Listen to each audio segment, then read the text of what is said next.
Good morning everyone. স্বাগতম জনাইছোঁ আপোনালোক সকলোকে আমাৰ ইউটিউব চেনেল সপোন ৰাজ ষ্টৰীলৈ।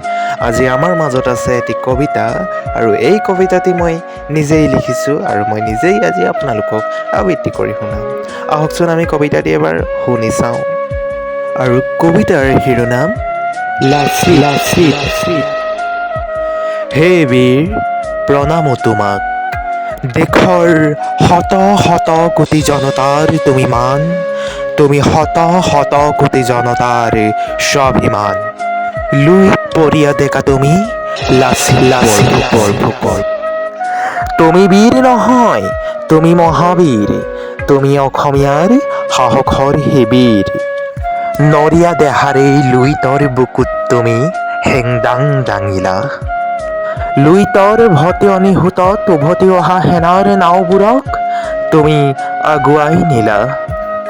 লুইতৰ বুকুত তুমি হেংদাঙেৰেই শত সত্তৰ প্ৰাণ কাঢ়িলা।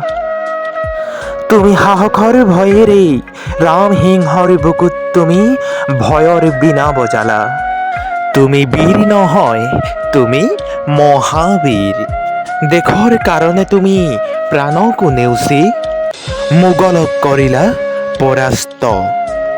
হে তেজাল ডেকা, তুমি নহয় শৰাইঘাটৰ মাথোঁ-বীৰ, তুমি অসমীয়াৰ উত্তপ্ত ৰক্ত, যি আজিও প্ৰতি অসমীয়াৰে তেজে তেজে আছে বৈ।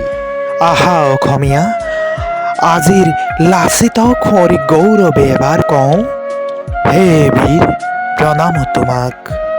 আহা আমি একে হবে গৌৰৱে চিঞৰো, জয় জয় অসম।